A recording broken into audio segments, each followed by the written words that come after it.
Hey, Cody. Do you want to talk about Tusk? No. Do you want to talk about horns? No. Do you want to talk about teeth? No. Tooth and nail? Damn it, Derek. I don't want to talk about anything that has to do with any body part or anything like that. How about the Babadook? Baba who? Yeah, let's do that instead. Baba who? Baba who? Baba who?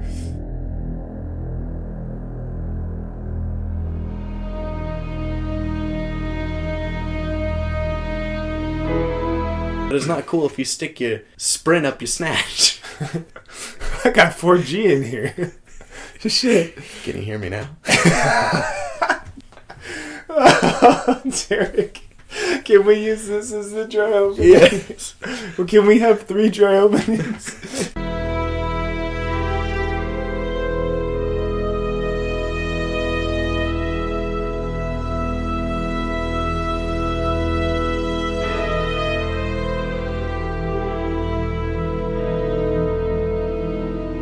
It's been 4 weeks Yeah, since you looked at me. Oh, you were doing that too. Oh, Derek, you do care. Why are we not roommates already? Anyway, welcome to the good, the bad, and the bloody. I'm Derek Brown. And I'm Cody Bowden. And today, for episode 4? We're not going to keep track of this, are we? No, I'm just naming it for now. Okay. 4 now. Yes, this is the last episode for Ghost Month. No, not yet. No. Next week is Poltergeist. Oh my gosh. Not to give it away or anything, but... Well, that's good that they know now. Shit. Now they can just go to next week, in case they don't care about the Babadook. That's what we're reviewing? What we watched? Oh my god. Yeah. By the way, I had my brother tell me that, and like most other people do this too apparently, they listen to the first bit of our podcast, then they skip through where we actually talk about the movie, and then they go to the end. They're like, okay. It's kind of bizarre, right? But you know what? We have a lot of time to fill. What do They're you just expect? missing out on that shooting the shit moment. You know, au natural. That's true. I mean, most of the times we don't have much to say about a scene, but it's nice to go through it, you know? We're like CSI in that way. Yeah, we will. We're pick just it too apart. goddamn long. Derek, tell us a little bit about the Babadook, because it sounds like a made-up word, and I'm not sure how I feel about it. Well, I can only tell you this much. It's the first time I noticed a horror film being directed by a female director. I know that's probably not the case. Really? Jennifer Kent. I have no idea what else she's done. I assume it's Okay. her debut, which is great because we just keep getting I'm bound. that type of It's thing. bound to be, you know. It's the first time I noticed, and I was just like, hey, cool. This definitely has to be her debut because not only is this like an indie film technically, but it's also Australian. You know, it was at a film festival. It wasn't like an A-list celebrity blockbuster movie like Paranormal Activity is now, and like The Woman in Black kind of was. You know. So, as far as last year goes, this was one of the highest rated horror films of 2014. Metacritic. Yeah, not even in just your opinion. Yeah, like, I would put it at top 3, but Metacritic put it at 97%. And I think Rotten Tomatoes shared the same score, which is crazy unheard of, because the only ones with higher scores than that were, like, the original Universal Monsters movies, like Dracula, Wolfman, Frankenstein. Are those even any good? Aside from those old school monsters, the Babadook has like one of the highest ratings ever. Like even a film I would say is better has a lower percent. I'm not going to say which one it is, but we're going to review it at some point. Oh, okay. So when that movie comes up, I'll be like, hey, remember episode 4? It says no one, including me. I'm going to be like, what the fuck is episode 4? You're going to be like, The shit. Phantom Menace. Episode is 4, anybody who listens. So anyway, The Babadook was considered one of the best horror films of last year. Which I don't understand. Because this movie, I have mixed feelings. This movie's like trail mix to me. You'd be one of those 3%. You know, I want the M&Ms, but all I'm pulling up are raisins. Oh, jeez. No one likes raisins. Because they taste like nuts. Yeah, they're all salty from the nuts. Who the fuck invented trail mix? Anyway, welcome back to Trail Mix Talk, where we review various trail mix. So, The Babadook. I make my own trail mix. You know those people? Those are people that had purchased M&Ms, perfectly fine. They purchased nuts, great. Raisins, I don't care. Maybe they're diabetic, right? They have all this together. And they say, you know what? We're Fuck going it, on a sister. trip. Let's just throw them all in one bag. Save some space. And then, your kids are going to be like, Dad, this sucks. I just want M&Ms. And your wife is like, honey, can you pick the raisins out for me? I'm feeling a little fresh today. And then you're just like, oh, what do I got? Nuts? You should just peck nuts, man. You're not a real man. Yeah. Jesus. To all you hypothetical fathers out there, here's to you. I'm looking at you, Dad. Oh, jeez. He's only a hypothetical father? That's really sad. Go up to your real dad. Now, I know you're just my dad, hypothetically, but say you were my real dad. Dad's just like, what? You'd be like the dad in this movie, non-existent. Oh my, yes. The Babadook. It's a movie about single motherhood. Yes, and how terrible children can be. How weird Australians are. It's a movie about a bunch of weird Australians. It's a bizarre film. If you've seen any of the trailers, it follows Amelia, this single mother of a almost 7-year-old kid named Samuel, and he starts experiencing crazy fits of anxiety, rage, and all the hummina after reading this book called Mr. Babadook. Yes. And in the book, it tells a nursery rhyme of this dark, foreboding figure named the Babadook. Whether it's in a word or it's in a book, you can't get rid of the Babadook. After reading this book, that's when all the spooky shit goes down, because this is a horror movie, for God's sakes. Yeah, that's the very beginning of the movie, which, by the way, we're just jumping right into it, I guess, huh? Yes. Let's just start talking about this. After your trail mix, You know what? After my trail mix crisis, I just got flashbacks from camping, okay? But anyway, so we watched this. This is weird, because it was in our dollar theater for a little bit. It was that big, apparently, because, being is it a Sundance film? I think so. It was in some kind of film festival. Yeah. I didn't see it then. I saw it first online. Yeah. It's not very common for these movies to actually have a big show screening, especially over in another country. Yeah. It's international. That's pretty crazy, Yep. And it's usually the only international films we get here in the States are from England and Britain. So for an Australian film to get over here, it's pretty neat. But we came in the movie like 20 minutes late. You said I missed a scene with a vibrator. Yes. I want you to explain that. So, the opening of it, to explain why this is a single mother, is... The vibrator makes it like, okay. No. So what happens is, on the way to the hospital to give birth to her son, this woman, Amelia, and her husband, Oscar... Greg Giraldo. Oh. No, sorry. Oh, jeez. Oh, he died, didn't he? He did. That was a little... Too soon. Okay. Never forget it. Never forget it. You horrible person. Continue. They're on the way to the hospital, and it's a stormy night. It's not a clear black night. It's not a clear white moon. I'm the only one that gets that, Derek. I know. Do you know who listens to this? You're my only non-black friend that gets it. For some weird reason, I translated that in my head as black people.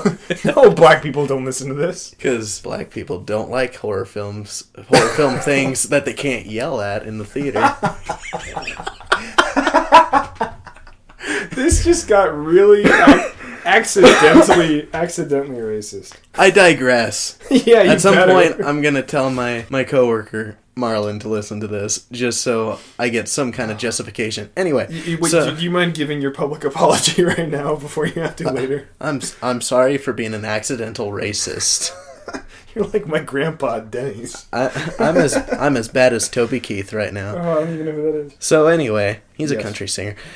Okay. On the way to the hospital, Oscar and Amelia get into a car wreck. This kills Oscar, and it lands Amelia straight into the mythical land of single motherhood. So yeah, this car flips a bitch all over the place. This was a part that only I had seen because I saw it online, and I missed it. We said we showed up late to the theater, so this was the part I had to tell Cody about. You're telling me now, actually, because we didn't talk about it. So here you go. So yeah. And then he gets it good because he just straight dies. Yeah. And so over the next 6 to 7 years, Amelia is just raising this troubled child from hell. Like, this is even before the spooky shit starts. He's just the worst little kid ever. He just makes a rambunctious mess. He's always bothering the mom with petty-ass magic. I mean, I know you're 6, but get the fuck over yourself, kid. I feel... No, he's 7. He turns 8 in the movie. Does he? Yeah. Shit, I thought it was 6 to 7. No, it's irrelevant. Yeah, so this whole movie cycles around the upcoming boy's birthday.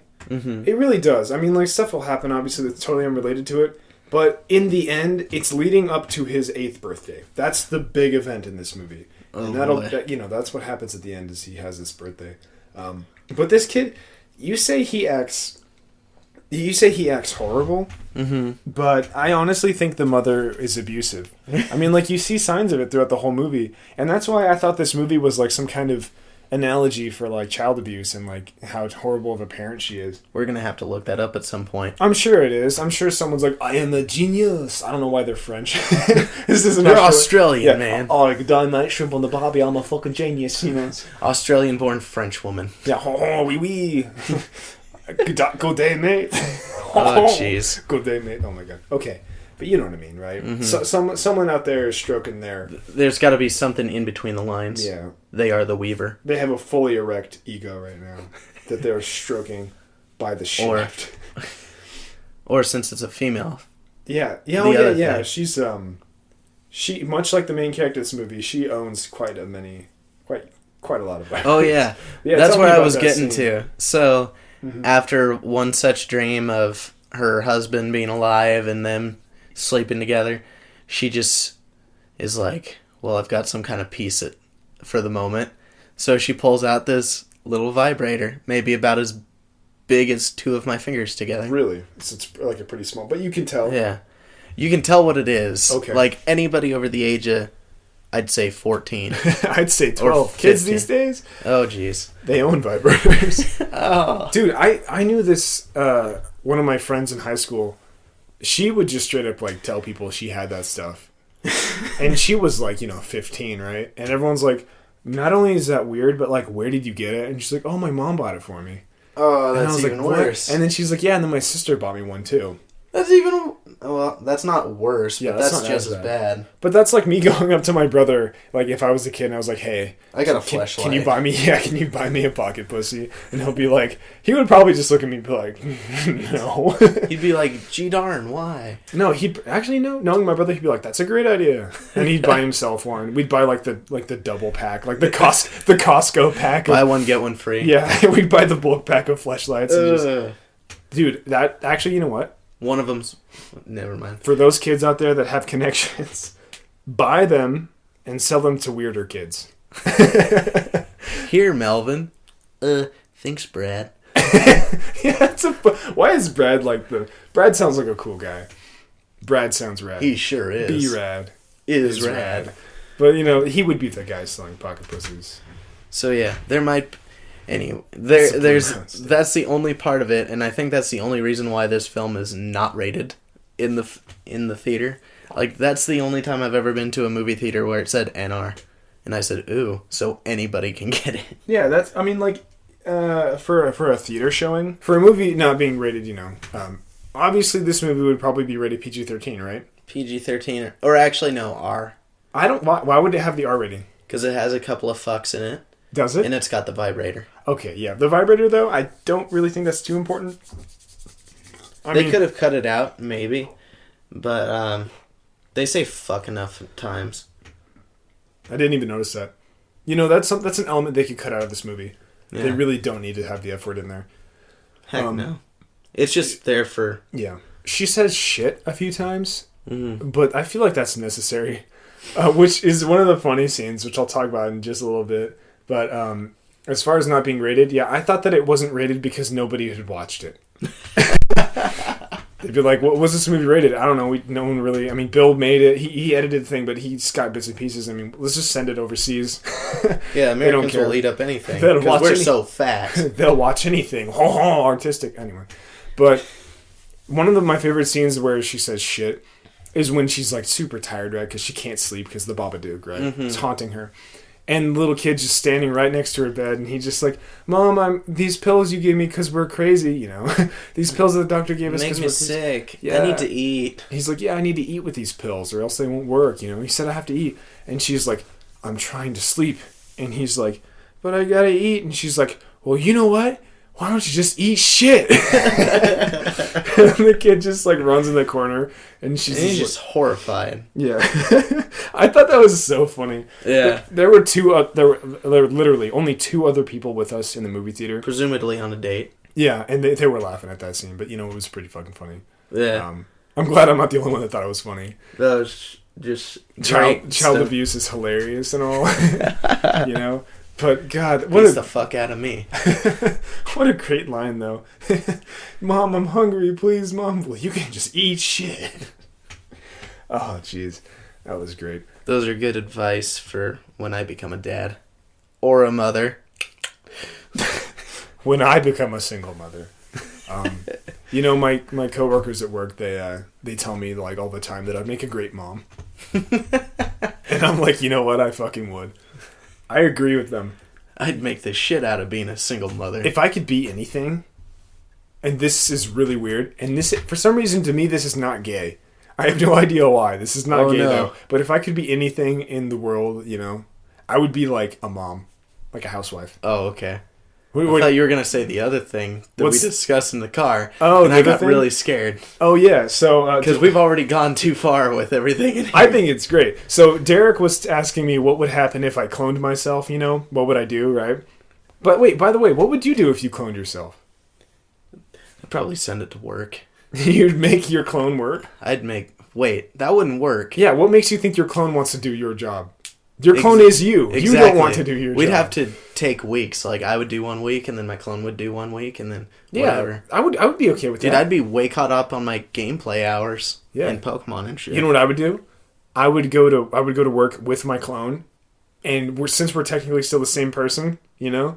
Double the pay? Yeah. No, not double the pay. Oh. Same pay, but half the work, because it's divided among me. You can't have, like, clone 1 do this and clone 2 do that, because we're two different entities, but we're like one person, so we both have to do the same thing.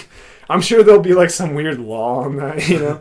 They'll put in the future. Yeah, they'll put the book down. Everything's Chrome in the future, Derek. Exactly. But what Derek, when he asked me what I would do with my clone, I told him that I would fall in love with my clone, of course, because, you know, I love myself. I might have one of me get a sex change. That's not really necessary, you know, but I would go gay for me anyway. So I would be content living wherever as long as I'm with myself, right? You know, it's true love, right, Derek? Doesn't matter. Because you'll never be alone when you're with yourself. Yeah, exactly. And if I want to be alone, I'd want to be alone with myself than with nobody. Really confusing. Nobody gets you like you. Exactly. But eventually we would grow tired of just living with each other, right? So we would adopt a daughter or son. Preferably daughter, because there's already 2 men in this household, right? Wouldn't want the place to get gay. All of a sudden. It's pretty gay already, right? It's just 2 dudes that look exactly the same macking on each other. You know I would make out with myself, Derek. Sure. I would shower with myself, honestly. Dude, it'd be great. I could get like the spots on my back that are hard to reach because I'm so tall. Yes. Anywho, yeah, we would just die happy in an apartment. Because neither of us would care about money because we, you know, have each other. I don't care too much for money, because money can't buy me love. Exactly. When you've already found love, Derek. Do you know what I mean? Yes. Money helps in the game, though. In the game of life, it helps, but, you know, I wouldn't be searching at that point. I would have it. I would have it all, Derek. I'd have a loving husband/wife. A daughter that thinks my relationship is strange and probably hates me. Hates us. She'll grow up to be a hooker. Dude, you know what? I'd be okay with that. But that's the thing, though, because when she brings someone home, there's 2 shotgun dads. You know, I you know. Perfect. Yep. So anyway, where the fuck were we? Oh, we don't have to be anywhere. We're just talking about the movie. Oh, all right. Well, after many attempts by Amelia to try and convince her crazy ass son that there is no such thing as the Babadook, she gets the book back on her porch because earlier in the film she had tried to destroy it by ripping it apart, throwing it away. She gets it again. She burns it. Comes back again. So then she just kind of goes, alright, well, I'm going to read this motherfucker. And it starts like outline the rest of the movie, basically. Yeah. The whole story unravels just like as she reads.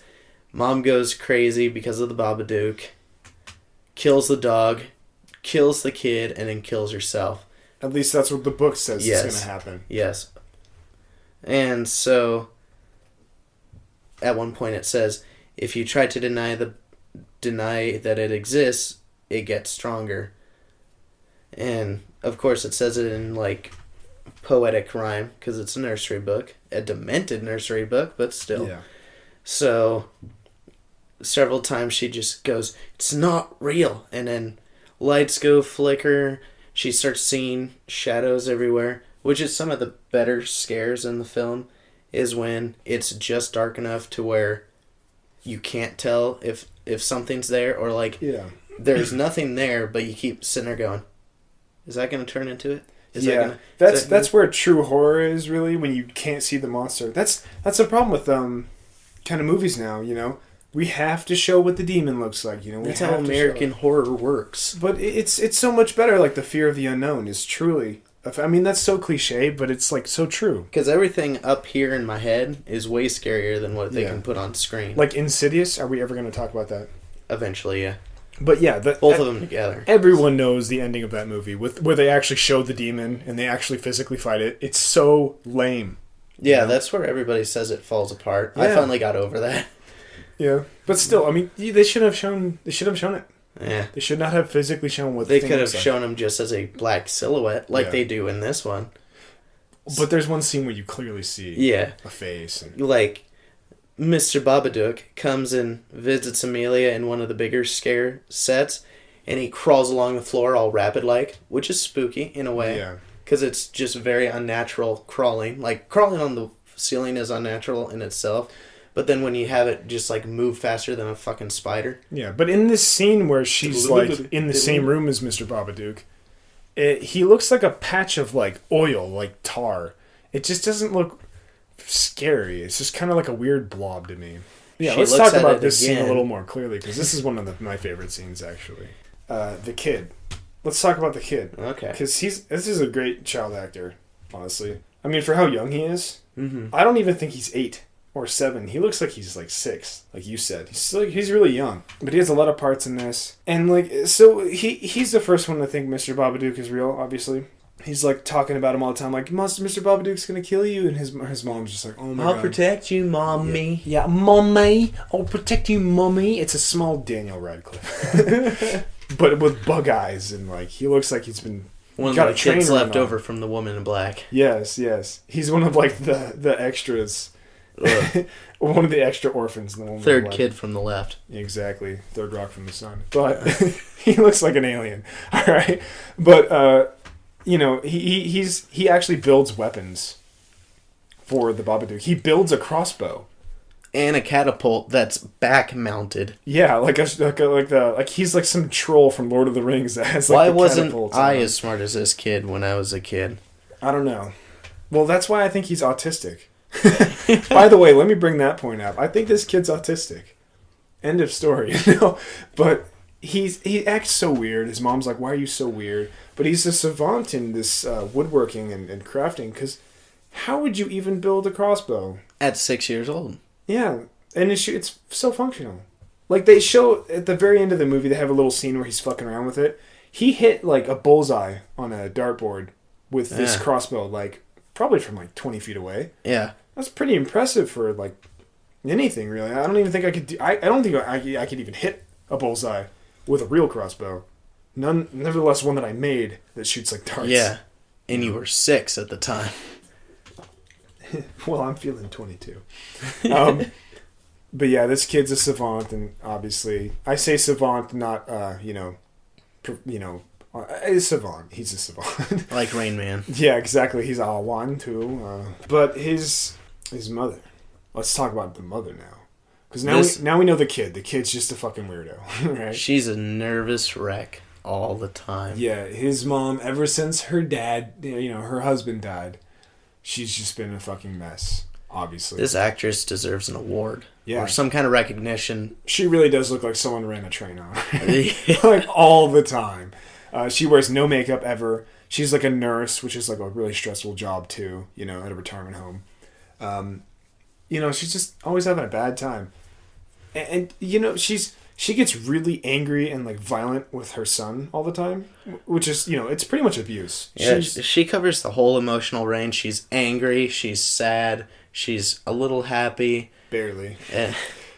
She's happy long enough to recognize. Yeah. If you watch this movie, though, I think you would agree with me that she abuses her son. Yeah. Maybe not violently all the time, but verbally, definitely. She's always saying, like, eat shit. Which, if you think about this, that's crazy that child actor maintained in acting mode with that older woman yelling at him. If I was a kid, even if I was acting and some lady told me to eat shit and, like, yelled at me, I'd be pretty freaked out. You know, I would start crying myself. I don't know how many takes they had to do because of that. At least 2. Yeah, at least 2. One to actually eat the shit, and the other one for the movie. Yes.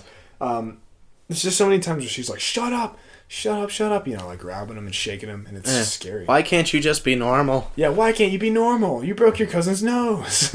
And he's like, but you talked about my dad. That bitch deserved it. Yeah, it's seriously. Yeah, and then let's talk about the setting.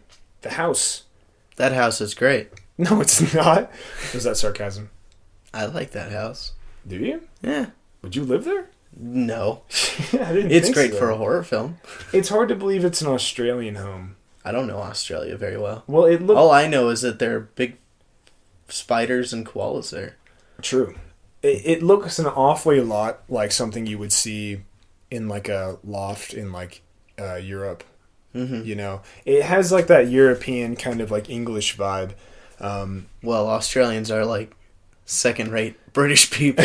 It's true. If you look at your history. But just how weird the house is. I mean, it's very dark. Everything is painted like either black or like navy blue. It's gloomy. And yeah, in my opinion, it's really ugly. The lighting sucks. Everything's painted dark, you know.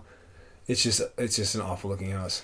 But it's perfect. It's horrific. I suppose so. Like, it's one of those houses where, like, if a door were to open randomly, which happens in this movie, you're just itching to know what the fuck opened it, you know. Even if you know like someone's coming over for like tea and crumpets or you're just like, or whatever the Australians have tea time. I'm sure they have some version of tea time. I don't know. Shrimp on the bobby time. Just so overly offensive. Not even a good accent. I'm terrible. To any of our Australian listeners, what? I don't know. That's all I gotta say. Why? Who? Why? Go back. Leave. Anyway, no, I'm just kidding. Can we get to that scare now? No, fuck off. Okay, no. Yeah, let's talk about that one scene. Okay. So, this is after several scenes of kid acting crazy, mom acts like a bitch. Yeah, she's been seeing some signs, but nothing too believable. Like the door, like the book showing up on her, you know, on her porch again, even after she threw it away. That's kind of fucking creepy. At first, she thinks someone's stalking her. Yes. And that seemed pretty plausible. Even goes to the police and is like, I think someone's stalking me. How so? There's a book. What book? I burned it. Well, we can't help you then. Exactly. And it's so funny because they look at her and she's still covered in charcoal from when she burned the book. And they're just like, why? This lady's nuts. And then she can tell everyone's looking at her weird. So she just leaves, right? How do you know this is the same guy who dropped off the book? Because he wrote in the book you burned. I gotta go. Yeah. Oh, yeah. I forgot about that. She gets a phone call during the movie. At one point, she gets a phone call and she picks it up, right? And she's like, hello? Who's this? Hello? Hello? And then all you hear is just the Babadook going, Babadook. Yeah, you do it pretty well. That's literally like what he says. And she freaks out, throws down the phone just before he can say 7 days. Oh my god. It's the fucking Ring. Why did the Ring call people? Did you ever think about that? Because fuck you, that's why. Does the Ring... How else is she going to get a hold of you? Email? But think about that. Yeah, she might as well have. But no, really, like, does she have like a landline in her well or whatever? Does she have like Verizon? Man, fuck Verizon. Fuck Verizon. You know, I just don't know. I don't understand. Like, you pick it up. Hello? That'd be can you really hear me now? funny, though. Yeah, I can hear you now. 7 days. Shit, why did I tell her? I could hear her. No. Should have known. That'd be really funny, though. Email. Just, whoa, what a weird video. You've got mail. Oh, cool. You, like, forgot your password. 7 days. Shit. You're like, oh, that was a week ago. Weird spam. Oh, yeah, it goes in your spam folder. Oh, I never open my spam folder. If you don't answer the phone call, do you still die in 7 days? I don't know. I gotta watch that movie now. Thanks a lot, Cody. No, I'm pretty sure they talk about it. Talk about it. I don't know. I can't remember. The Ring was kind of cool. I like that movie. I'd have to watch it again. You know, it's really Naomi cheesy. Watts is in it. I'll watch it again. It's dumb now, but it was pretty cool. It's kind of revolutionary, isn't it? WatchMojo.com had it at number 3 on the scariest horror films. It was definitely not the scariest, but it really paved the path for what we have now. When I saw that, I was like, get the fuck out of here. Yeah, but anyway. The Babadook calls her on the phone. She freaks out, goes to the police. They don't believe her. She goes back home. Social services shows up because she has had her kid out of school for a couple days. Couple weeks. Weeks at this point. Which, you know, that's when I really get the sense that she's abusing him. You know, for sure.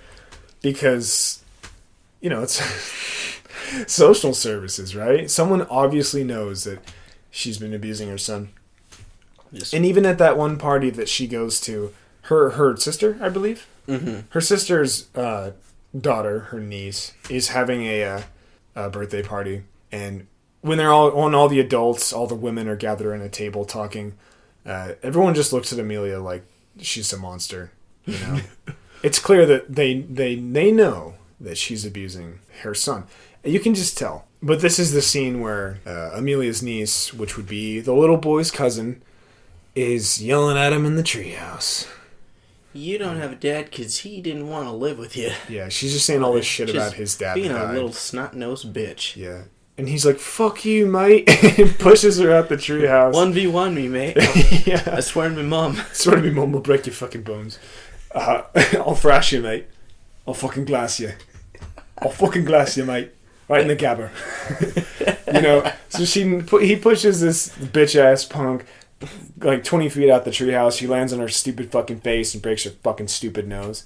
In 2 places. Which is, like, cool, you know? But now everyone's like, your son is fucking crazy. Your son's an asshole. Yeah, just like you, Amelia. You're nuts. No one likes you. And then Amelia just goes, like she always does. Takes her kid to the doctor, gets tranquilizers. Yeah, this is when she starts medicating her son after he shows a violent episode. It's pretty much... That's just too much. Yeah, but yeah, she does get tranquilizers basically to sedate her son into going to bed so she can go to bed because none of them are sleeping.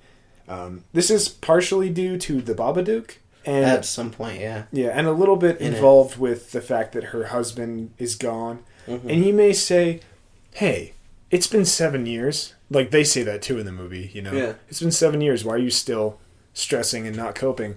But I realize why she hasn't been coping. Because it's going to be around the time that he died. Yeah, he died the day that the son was born. Yeah. So, like they said in the beginning of it, right? So it's coming up on it. Yeah. So it's not like you can just sit there and be like, hey, forget about it. Exactly. So yeah, his birthday, the little boy's birthday, is the same day that her husband and his father died. So, I mean, you know, that of course it's going to remind you that happened, you know? That shit's pretty morbid. Yeah, because it's the same day, too. And it's, you know, the kid obviously is not going to have a birthday party because it's going to just remind her that her husband's dead. This is how you remind me. Yeah, this is how you remind me. My husband is dead. So, one of the big scares. Yes. After he's all drugged up, she's lying there in bed, and door creaks open. Yeah, well, after a false alarm from the dog. There's, like, scratching at the door in the middle of the night. And she props up in bed and looks at it and goes, what the fuck is that? And all of a sudden, it's just the dog, right? Yeah. The dog walks in. This fucking little bastard. Oh, thank God. The dog sits down right next to her in bed, and she's like, all right, the whole family's here now. You know, nothing to be afraid of.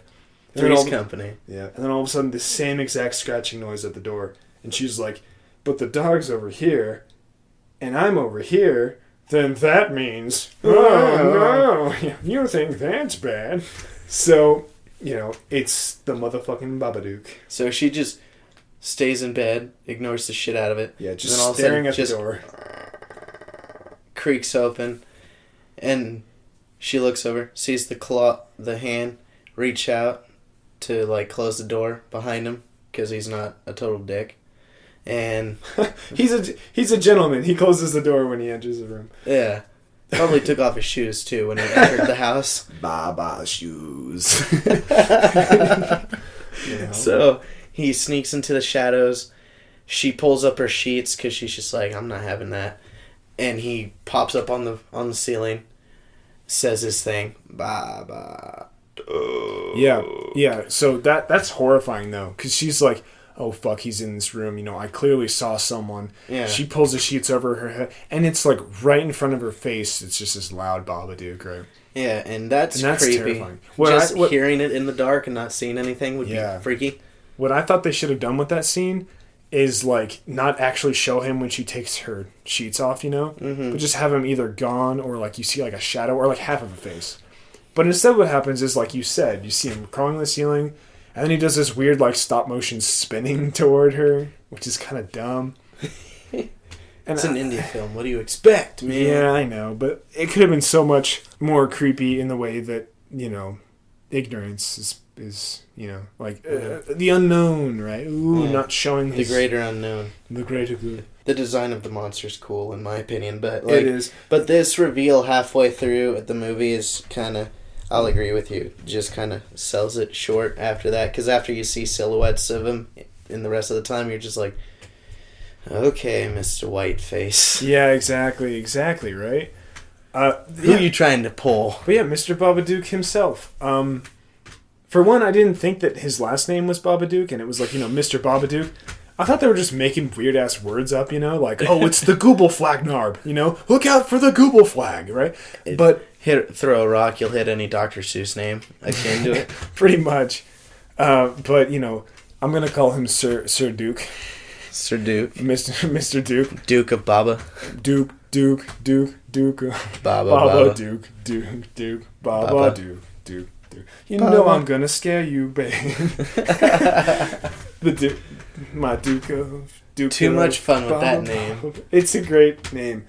But in the children's book, where they draw Mr. Babadook, like little sketches of him. Oh boy, is that shit freaky. Yeah, that's a scary drawing. Like if they modeled the monster look just like that, like the little sketchy drawings. That'd be great. Oh, it would be so creepy. It would have been so creepy. But instead they have this like kind of cheesy white face mask. It doesn't really look like, the rendition in the children's book that he's from, apparently. Mm-hmm. Which, by the way, is it an actual book? I don't know. Like, I didn't think it was until I was talking to my dad about this. And all of a sudden he goes, I thought that was a book. And I went, what? That's a book? And I bet it is. The Australians and the Brits, they have such dark humor. They read their kids like, they'll read them The Shining to go to bed, right? They'll read them the original Grimm's fairy tales. Oh, for real? No, they will. They're like Germans, man. They're crazy. And then she got her arms cut off, and she never picked up anything again. And it's like... The end. That was Goldilocks. Oh, jeez. Yeah. Yeah.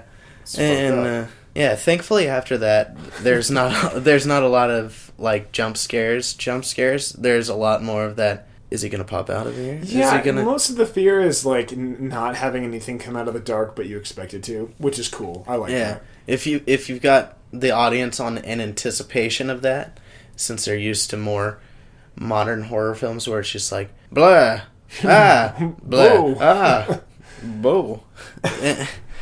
But when you got, like, a dark room in your mind's playing tricks on whatever shapes you can make up, then you're like, oh God, when's it gonna pop out? Gonna fucking have a heart murmur. Yeah, this is a weird movie. Yes, it is. I guess there's a scene where, eventually they start fighting the Babadook. Both the mother and the son agree that, oh my God, we gotta fight this After they've gone through that whole shit of her getting possessed by the Babadook. Oh yeah, she gets... Okay, well, you think that she gets possessed by the Babadook. I think this is where it kicks in for, like, the analogy shit, where it's like, the Babadook isn't real, it's just her when she's mad or something. It's her manifestation of abuse. Yeah, but either way, the Babadook, or, as I like to think of it, artistic evil her... gets possessed by this thing. Babadoosh. Barbara douche. Her name should have been Barbara. Anyway, the first thing she does on her agenda as Babadook is she kills the dog. She kills the family dog. Yep. Based on a Mr. Babadook's door. And the kid's like, holy shit, runs away, locks himself in his room, and she goes, let me in. And he's like, our dog is hurt. He needs help, even though the dog's fucking dead. Right. Dead as Dillinger. And she grabs onto the door hinges and fucking kicks the door open with both feet. That was freaking great. Yeah, like action hero style. Like Captain America does that, doesn't he? In Avengers, doesn't he kick open the door like that? Something like that. I don't know. She goes full G.I. Joe. Yeah, she G.I. does. Jane. G.I. Jane, indeed. And she starts beating on the son, hunting around metaphysically. I don't know. It's hunting around for him, a la Jack Torrance from The Shining. Yeah, and then this is where they have their final battle scene, where she's looking at the dark end of the room, and basically yelling at this creature. I'm not even sure what the Babadook was in the end. Some kind of boogeyman, you say. Yeah. And he takes on the form of. You see him do this, like his arms spread open, but they start looking more like masses of other shit, like weird dark ether. Kind of looks like wings, like it's just obviously not human. And as I was telling Cody earlier, when we stopped for food after the movie, yes, what I think it is, as far as my perception on it, because he's got his abuse thing, I've got I think it's very close to Stephen King's It. In the novelization of It, the original book, it was also the clown and the spider that you know from the movie, if you've seen the movie, but also in a part that they don't do in the movie, it is this big mass, like almost a deity power, like entity that exists in another dimension outside of our own. And the only way that we perceive him is through our worst fears, or however it wants to perceive itself to be, which most of the time is a clown, because its main targets are children. So what I told Cody was, I think the Babadook is like that, a fourth dimensional, fifth dimensional, whatever entity that's just taking the form of a Slenderman-esque boogeyman. Yeah. Straight out of a Dr. Seuss morbid story. Either way, the Babadook definitely has powers, because he takes on the form of her dead husband all the time, and he keeps repeating the last thing he ever said before he died, which is, looks like it's going to rain. And then that's, when he would show himself getting killed. Where's the boy? Yeah, he asked for the boy a lot. In some scene, he's just like, give me the boy. And she's like, you're not my husband, It's like, oh I my kept God. expecting him to morph into the Babadook, like halfway through. Like, claws just, like, take over his hand, a la, like, Spider-Man 3, the Venom But it effect. but it's still kind of unclear what the Babadook really looks like. Yeah.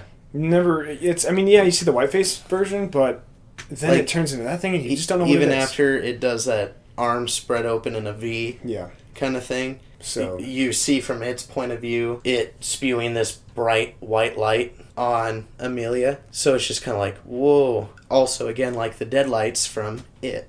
Yeah, that's true. So in this final fight scene, though, she pretty much just holds her child and says, "You're not, if you hurt my son, I'll fucking kill you." And then the Babadook gets scared or something. It just roars the whole room into cracks, and it falls down into a heap of its own clothing, which is the weird top hat and the suit and the long gloves, Yeah, and she goes and touches it. It wakes up, flies downstairs into the basement, shuts itself and locks itself in there. And she's like, what the fuck? And then that's when you realize now she just has a pet Babadook. Yeah. It cuts to a little bit later. Like a few days later. Like after the birthday of Samuel, it shows them gather up some worms, put them in a bowl. Yeah, she's gardening. And she takes them downstairs. And Samuel's just like, do I get to see it this time? And she's just like, when you're bigger. And she goes down by herself. And the Babadook comes out, and she's just like, no, don't worry. Food's right there. And it's just like, It grabs the bowl and then just scurries back into the dark. And that's where Cody was just like, what the fuck? Yeah, because at first I thought it was like she defeated her interpersonal demons or something. But then they show that scene at the very end where they're feeding the Babadook. Like, it's actually a thing. And apparently it eats worms. Like Tusk. Fuck that movie. Why the fuck would you mention that movie? It just reminded me because Because they feed the monster at the end. We're at the end of this, and you're fucking bringing that up. I'm sorry. I hate you. I just had to. I hate you. If I wouldn't have mentioned it now, it would have haunted me for the rest of the night. That's true, though. That's true. They keep the monster in the end, and it's kind of their pet now. It's but this is a much better movie than Tusk. Yeah. But of course. At the very least, the family's happy now. Obviously it's not going to fight her or the boy anymore, but now it's just a thing in the basement now, One of these days it's going to Babadook 2, how Baba got its Duke back. It's going to be like, I've mooched off of you for 10 years, and this is how you repay me? Babadook. I don't know. She's going to go down there and go, you got to get a job, Mr. Demon Ethereal thing. Mr. Duke. Mr. Duke, if that is your real name. If that is your moniker, Mr. Babadook. I don't know. I mean, he has a top hat. He's probably got a nice income. Decent enough. It's kind of raggedy, though. He's got to have some money. That's a nice suit. Sure. Either way, highlights. So what was your favorite scene in the movie? Well, some of my favorite scenes were some of those mentions of when the Baba himself, Babadook, shows up. That spread eagle shit. When he just kind of slumps down on the floor, I thought that was kind of cool. Because it was just like, okay, what's going to happen, right? Yeah, very suspenseful moment. What's going to happen next? My favorite scene, albeit it's a short one, is when she answers the phone and he just says Babadook. That's like so fucking creepy. It's so creepy. And then also when he's on the ceiling. Yeah. Like just before him lurching down, I think that was kind of cool. There was another one too where Amelia is washing the dishes and she looks into her neighbor's house. Oh yeah. And she just looks over, sees her elderly neighbor watching TV. She looks back down, washing some dishes, looks back up, and Mr. Babadook is just standing in the back behind the old woman, just with looking the weird straight at Amelia. Just like... Yeah. Oh, that's a really creepy scene, yeah. Because he doesn't make a move or anything. He's just standing there. If only he didn't look kind of dumb, Yeah.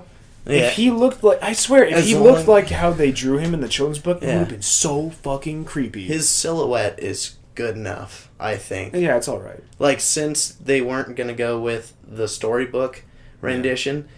Him in the silhouette is pretty creepy. Like, when he comes into the one scene where she's just, like, looking around the house. Oh, and then she looks into the kitchen. And then he just, like, is just sliding forward toward her. Like, that's in the trailer, and you can see that. Yeah. Or when you go see this in the theaters, which you should. Probably should.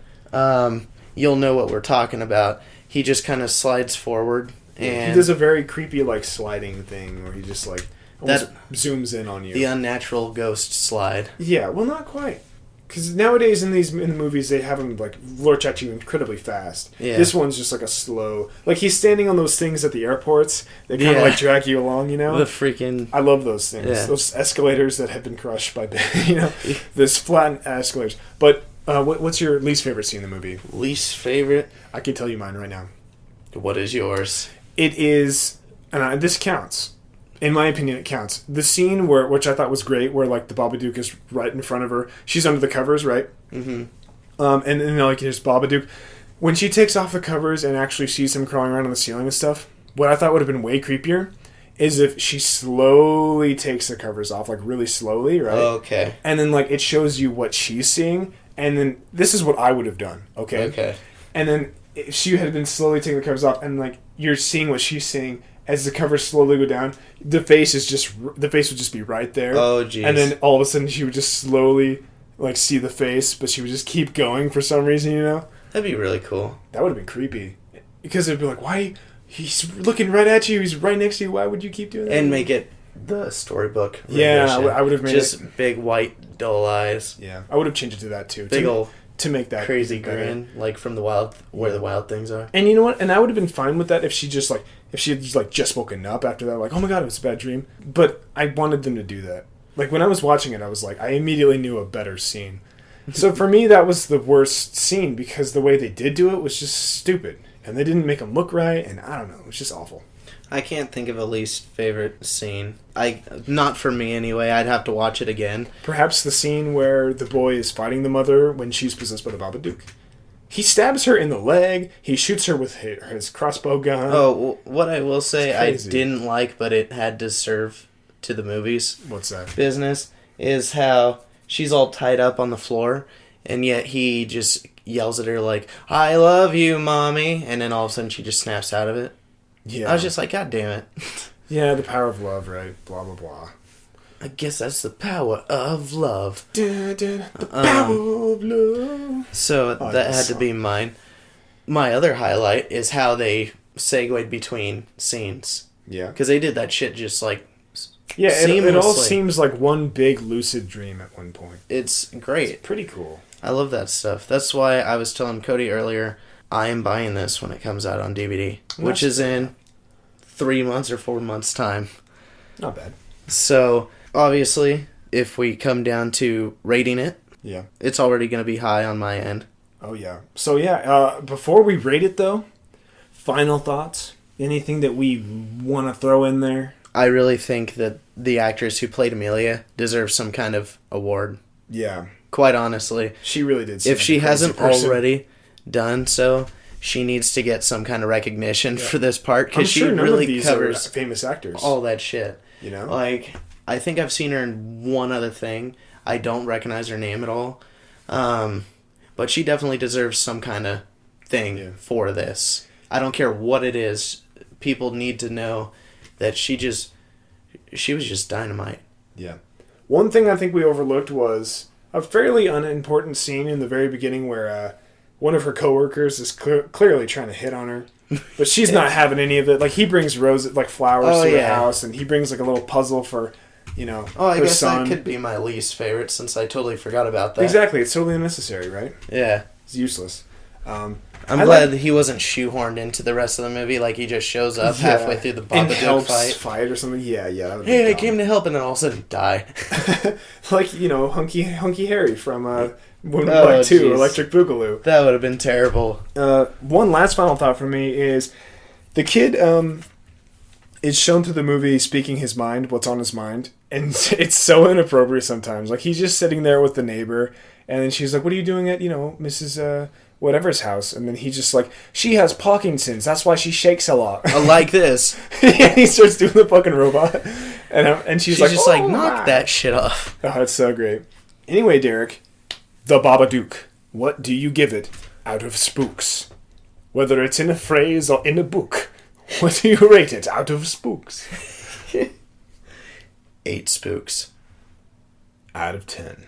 8 out of 10. I give it... That's a solid B right there. The legendary decimal 7.5 out of 10. Because, like I said, this movie confused me so much. I didn't know what to make of it.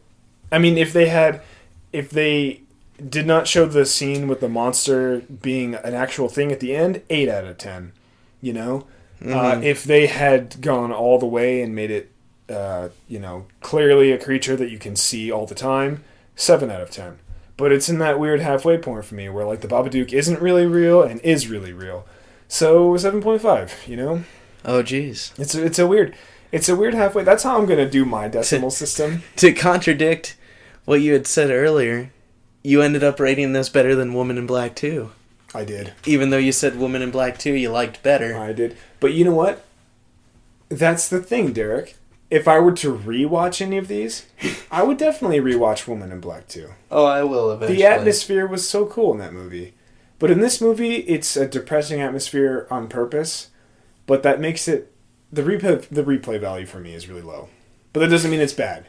It's like Bioshock Infinite, right? It's a stunning film. Like, and I've never played that game, but I've heard great things about it. I think that game sucks balls.